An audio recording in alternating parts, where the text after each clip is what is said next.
여러분 이 추위에 여러분 나오신 여러분들을 주의 이름으로 사랑하고 축복합니다. 추위가 정말 계속해서 이어지고 있습니다. 세계적으로 이런 추위들이 북한 무極도 그렇고 오고 있는데 여러분 추위 속에서 여러분 한 분 한 분 강건하시고 이 추위를 잘 이겨내시기를 축복합니다.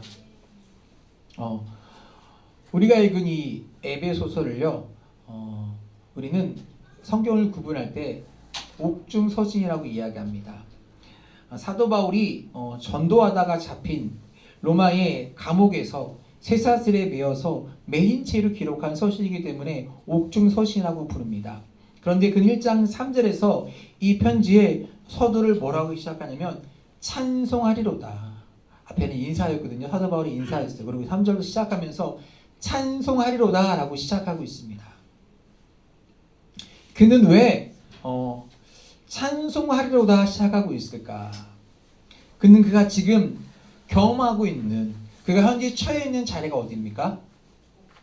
옥중에 쇠사슬에 매인 채로 이 편지를 쓰는데 찬송하리로다 라고 시작하고 있습니다. 그가 경험하고 있는 그 고난에도 불구하고 하나님을 찬양하겠다고 말할 뿐만 아니라 그가 이 편지를 쓰고 있는, 또 이 편지를 받아 읽고 있는 에베소 성도들에게도 동일하게 하나님을 찬양한다고 말하고 있습니다. 그리고 말씀을 듣는 우리들에게도 찬송하리로다 라고 말씀하고 있습니다. 왜 사도 바울은 그렇게 얘기하고 있을까? 왜 우리가 하나님을 찬송해야 한다고 말씀하고 있을까요? 그가 지금 처해 있는 이 고난의 현장 가운데서도 우리에게 하나님을 찬양할 수 있는 것을 강조하시던 이유는요, 자신과 우리 모든 한 사람 한 사람에게 허락된 하늘에 속한 어마어마한 영적인 신령한 복들이 우리와 하나님 믿는 모든 자녀들에게 있기 때문에 우리는, 사도 바울은요, 찬송하리로다라고 말씀하고 있는 것입니다. 이 복을 받은 우리는 하나님을 찬양해야 하는 것입니다. 아멘. 말씀의 제목처럼 하나님의 어마어마한 하늘의 신령한 복을 받은 우리가 어찌 찬양 안 할 수 있겠습니까? 바울은요, 우리들에게 이런 하나님의 어마어마한 하늘의 신령한 복들을 상기시키면서 우리가 하나님의 자녀된 이유가요, 바로 하나님의 그 은혜의 이 영광을, 그 풍성함을 찬송하게 하라신 것이라고 말씀하고 있습니다. 이 말씀이 에베소 1장 6절에서 12절, 14절에서 반복됩니다. 아니, 어마어마한 축복을 발견한 사람들이 어찌 찬양하지 않을 수 있겠습니까? 이 어마어마한 축복을 받은 우리들은 찬양해야 함이 마땅하다는 것입니다.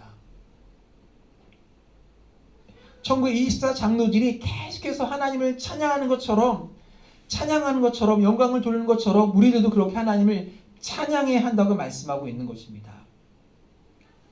예전에 트로이라는 영화가 있었습니다. 1800년대에 독일에서 목사의 아들로 태어난 이 한리 슐리만이라는 소년이요, 7살 때 아버지가 이 성탄절 이맘때 좀 선물해준 책이 어린이를 위한 세계사라는 책에서 호모의 대서사인 일리아드 오디세이를 읽고요, 이 트로이라는 도시가 실제로 존재하는 도시일 것이라는 믿음을 갖게 되었습니다.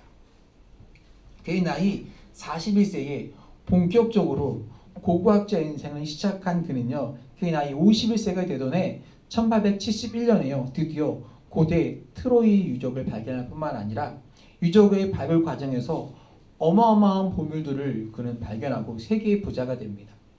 그가 믿음으로 꿈꿔왔던 그 보화들을 눈으로 확인하는 순간, 어마어마한 보화를 그가 발견한 순간, 그는 얼마나 탄성을 하며 얼마나 감격했을 것을 한번 생각해 보십시오. 여러분이 발견하시니까 감동이 없겠죠. 여러분이 그런 어마어마한 보물을 발견하면 어떨까요? 여러분은 엄청 좋아서 환성을 지르고 너무 기뻐하고 있죠. 그런데 한 독일의 기자는 그가 부자가 된 것을 축하했을 때 그는 이런 대답을 했다고 합니다. 나는 언제나 부자였습니다. 내가 트로이에 대한 꿈과 믿음을 가지기 시작한 때부터 나는 이미 부자였습니다 라고 대답했습니다. 그런데 오늘 본문에 사도 바울에게 동일한 말을 하고 있는 것입니다. 땅의 보화와 이 땅의 어마어마한 보화와 비교할 수 없는 하늘에 속한 영적인 신령한 축복들에 대한 비전과 믿음이 있기 때문에 우리는요 어떻게 해야 된다는 거예요? 찬양하며 살아가야 한다는 것입니다. 우리가 처한 환경이 어렵고 슬프고 고난이 있다 할지라도 바울이 옥중에서 찬양했잖아요. 바울과 실라가 옥중에서 찬양했잖아요. 우리의 처한 환경이 힘들고 어려워도요 하나님을 찬양할 수 있는 그런 믿음의 사람들, 찬송의 사람이 되기를 주의 이름으로 축복합니다. 그렇다면 우리 그리스도인들이 찬양하며 살아가야 할 우리 준비된 영적인 축복들은 무엇인지 사도 바울은 오늘 말씀을 통해서 삼위일체 하나님이 베푸시는 순서대로 하나님의 그 찬양할 이유를 말씀하고 있습니다. 첫 번째, 성부 하나님이 주시는 축복입니다. 첫 번째 빠졌네요. 성부 하나님의 축복이에요. 이 성부 하나님의 축복은요, 결론부터 말씀드리자면요, 그의 자녀에게 주시는 두 가지 축복이에요. 하나님이 우리를 선택하시고 양자 삼으시라는 두 가지 교리로 요약할 수 있습니다. 창세전부터 그는 우리 한 사람 한 사람을 선택하고 정하셔서 자기의 자녀가 되게 하셨다는 것입니다. 하나님의 자녀가 되게 하시니 놀라운 선택. 본래 우리가 하나님의 그 자녀가 아니었음에도 불구하고 은혜로 자녀가 되었기에 모든 그리스도인들은요 이 자녀가 되는 양자의 축복을 누리게 됐다는 것입니다. 저가 여러분이 아버지를 하나님을 아버지라고 부르고 한 사람 한 사람이 이 하나님이 주시는 양자의 축복을 누리게 되었으면 여러분 믿으시길 바랍니다. 저만 그 축복을 받았습니까? 여러분도 받은 겁니다. 여러분에게 있는 축복입니다. 오늘 말씀은 4절과 5절 말씀 볼게요. 4절과 5절입니다. 곧 창세전에 그리스도 안에서 우리를 어떻게 해요? 택하사 우리로 사랑 안에서 그 앞에 거룩하고 흠이 없게 하시려고 그의 기쁘신 뜻대로 우리를 어떻게 해요? 예정하사 예수 그리스도를 말미암아 자기의 아들들이 되게 하셨으니 하나님이요 창세전에 여러분을 택하사 이 하나님의 택하심의 신비 우리 한 사람 한 사람을 택하셨는데 하나님은 우리가 얼마나 그분 보시기에 더럽고 추한 존재인가를 아시고 날마다 실수하고 은혜를 까먹고 또 회개하고 그런 죄의 자리에 앉아있는 실패하고 연약한 자임에도 불구하고 우리가 마침내 거룩하고 흠없는 자녀로 그 앞에 설 것을 기대하며 우리를 그의 자녀로 삼기로 언제요? 창세 이전부터 여러분 한 사람 한 사람을 선택하시고 계획하셨다는 것입니다. 할렐루야. 여기 보이는 한 사람 한 사람 다 그렇게 선택과 계획에 의해서 이 자리에 나온 사람들입니다. 요즘 정은희 사건인가요? 그 미혼모에 대한 그 입양에 대한 문제들 때문에 우리가 한때 사회적 이슈를 겪었습니다. 국내에서도 입양의 문제가 시끄럽게 이슈화된 적이 있습니다. 네, 워싱턴에 한국 자녀 입양단체 회장을 맡고 있는 목사님이 계셨어요. 이분은 자기 자녀가 셋인데 미국이라 그랬나 봐요. 또 한국에서 아이를 3명이나 입양했습니다. 애가 6이죠. 근데 이 3명의 입양한 아이들이요 조금씩 결함이 있는 아픔이 있는 아이들이었습니다. 일부러 그런 아이들을 환영하고 입양했다고 합니다. 그래서 아는 분이 굉장히 조심스럽게 물어봤습니다. 보통 입양할 때는 한국에서는 아주 건강하고 또 잘생기고 그런 건강한 아이들 데려오는데 왜 당신은 어떻게 해서 그렇게 어려운 결정들을 아이들이 좀 아픈 아이들을 데려왔습니까? 결정했냐고 물었습니다. 그랬더니 하나님은 우리를 죄인 되었을 때 이런 죄인이었던 자기들을 그렇게 자기 자녀를 입양하지 않으셨냐고 오히려 이분에게 반문하시는 것입니다. 그러면서 자기와 자기 아내의 헌신은요, 하나님이 우리에게 주신 은혜에 대한 아주 작은 보답일 뿐이라고 대답했습니다. 사도 바울은요, 오늘 본문에서 이 조건 없는 선택과 양자됨의 은혜를 우리에게 상기시키면서 이것이 우리가 하나님을 찬양하며 살아가야 할 이유라고 말씀하고 있습니다. 죄로 죽었던 우리들을 하나님이 선택하셔서 양자되게 하시네. 6절 말씀 다시 한번 보겠습니다. 이는 그가 사랑하신 자 안에서 우리에게 거저주시는 바 그의 영광을, 은혜의 영광을 어떻게 해요? 찬송하게 하려는 것입니다. 여러분, 그가 사랑하는 자 안에서 우리에게 거저주시는 바 그 은혜의 영광을 찬송하는 것이 여러분 우리의 마땅한 의무임을 여러분 기억하십시오. 두 번째, 우리에게 주신 성자 예수님의 은혜, 성자 예수님의 은혜입니다. 이게 지난주 거 아닌가요? 성자 하나님의 축복. 두 번째 보겠습니다. 다 같이 읽게요. 성자 하나님의 축복. 자, 보겠습니다. 성자 예수님 하나님의 축복은요, 우리에게 두 가지로 요약될 수 있습니다. 구속과 계시라는 두 가지 교리로 요약될 수 있습니다. 다시 말하면 예수님이요, 우리를, 여러분 한 사람 한 사람을 구원하시고 우리에게 하늘의 비밀을 계시해 주셨다는 것입니다. 우리 7절 말씀 볼게요. 성경 보셔야 돼요. 7절 보겠습니다. 우리가 그리스도 안에서 그의 은혜의 풍성함을 따라 그의 피로 말미암아 곧 제사함을 받았느니라. 자, 보십시오. 우리가 그의 피를 말미암아 어떻게 됐어요? 구속, 곧 죄사함을 받았다고 말씀하고 있습니다. 여러분, 구속이란 말은요, 본래 어떤 말이에요? 값을 치르고 다시 산다는 말입니다. 그리고 다시 사서 자유를 준다는 이중적인 뜻을 지니고 있는 단어입니다.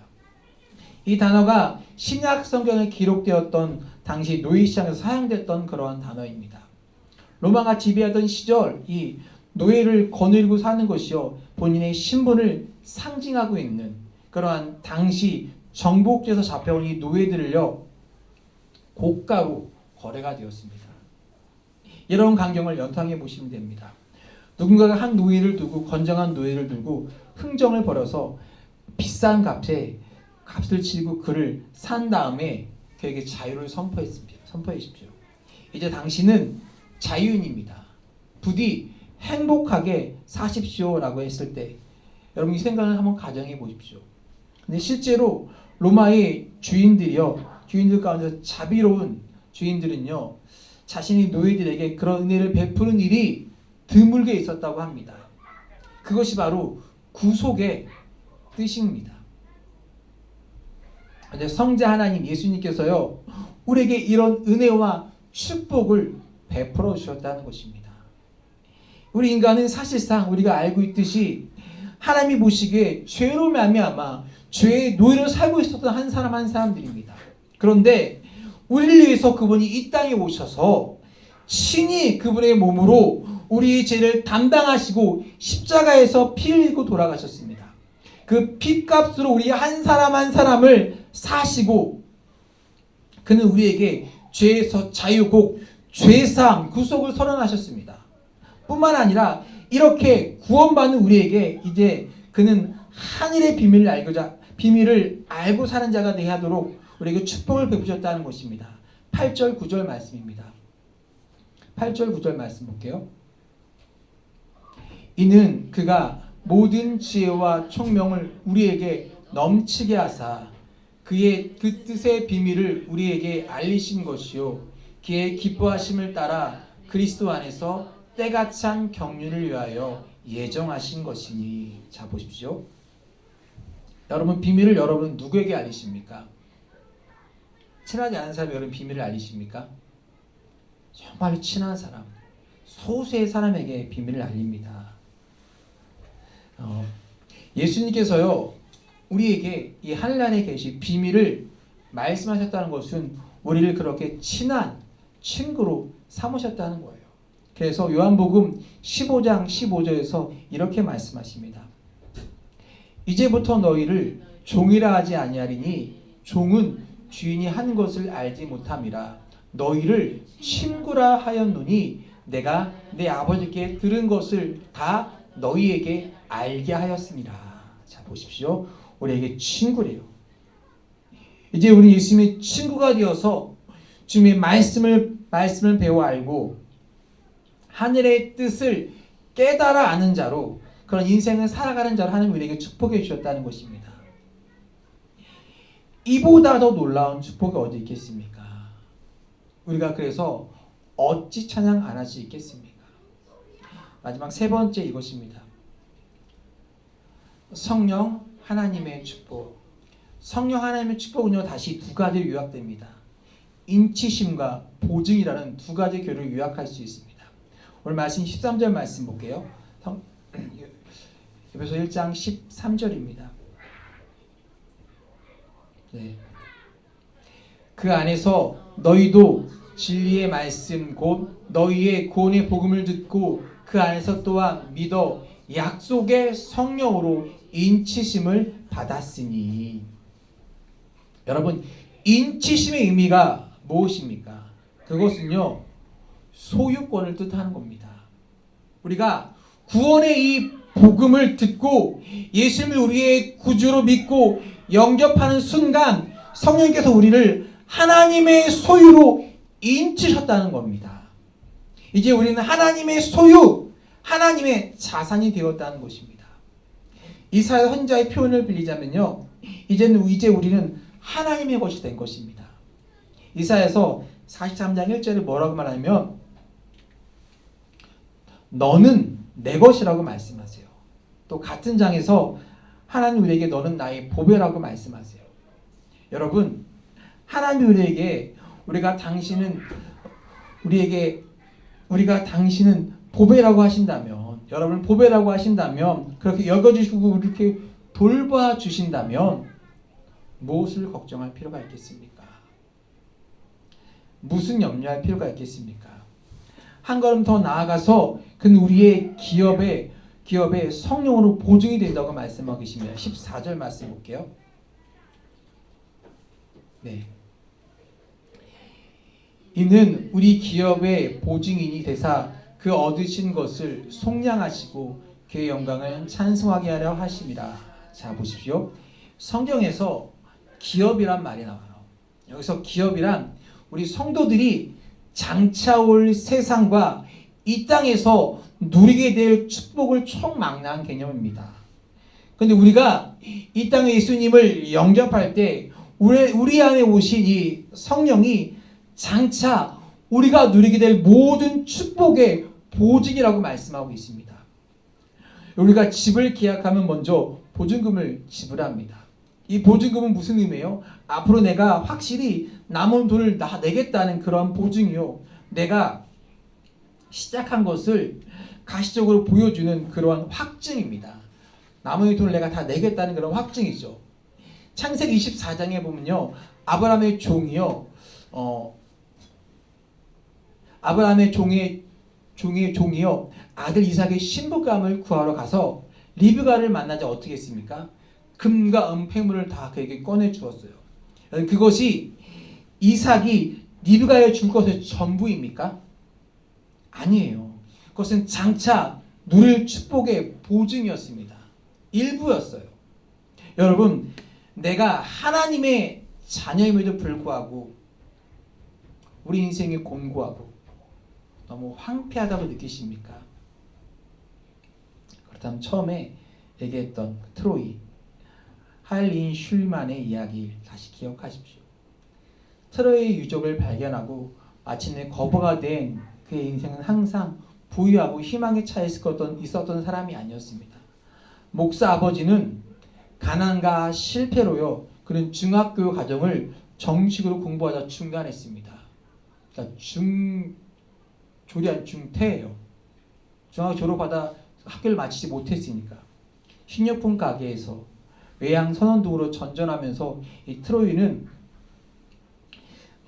이 트로이를 말할 때마다 사람들이 그를 미친놈이라는 소리를 들었습니다. 트로이 미친 그는요 50살이 되도록 사랑하는 짝을 만나지 못했고요. 뼛속까지 스며드는 외로움을 겪었다고 합니다. 그러면서 그는 모국어인 독일어와 7개의 외국어를 능통할 만큼 공부를 열심히 했고요. 또 고고학 공부를 열중히 했습니다. 40이 다 되어서 이제 막 잘되기 시작한 사업을 접고 본격적으로 고고학 답사를 나서자 사람들이 그를 또 미친 사람의 낙인을 받았습니다. 그런데 그의 인생을 버티게 만든 두 가지가 있었다고 고백합니다. 하나는 이 책에서 한 권의 책에서 탄생한 이 트로이의 꿈이었습니다. 이 꿈이 하나님이 주신 꿈을 믿었던 것이고요. 또 하나는 어릴 적 부모에게 배웠던 기도였다고 얘기합니다. 그리하여서 그는요 꿈꾸고 기도하며 한 걸음 한 걸음을 앞으로 나아갔습니다. 그리고 기도할 때마다 성령님께서 그의 한 걸음 한 걸음을 그 다음 스텝을 인도해 주셨다고 그는 고백하고 있습니다. 그리고 마침내 그는 신화를 현실로 바꾸는 기적의 사람이 되었고요. 그리고 역사에 발자취를 남기는 그런 인생의 주인공이 되었어요. 오늘 본문의 사도 바울은요. 우리 한 사람 한 사람도 이런 사람이 될 수 있다고 가르치고 있습니다. 만일 우리가 이 한 권의 책, 이 성경을 통해서 하늘에 속한 축복의 부유함과 그 비전을 바라볼 수 있다면, 그리고 비전과 주인이신 하나님 앞에 우리가 기도할 수 있다면 우린 진실로 노래할 만한 인생을, 찬양할 만한 인생을 살아가는 것입니다. 그리고 우리는요 비전을 찬양하는 그런 믿음의 사람이 될 수 있는 것입니다. 우리에게 주신 성부 하나님의 축복, 선택과 자녀 사무심, 성자 하나님의 축복, 구속해 주신 은혜, 그리고 성령 하나님의 인치심과 그 보증, 그것을 기억하며 여러분 오늘도 하나님의 은혜를, 우리에게 주신 은혜를 찬양하며 살아가실 수 있는 그런 믿음의 사람이 되기를 주의 이름으로 축복합니다.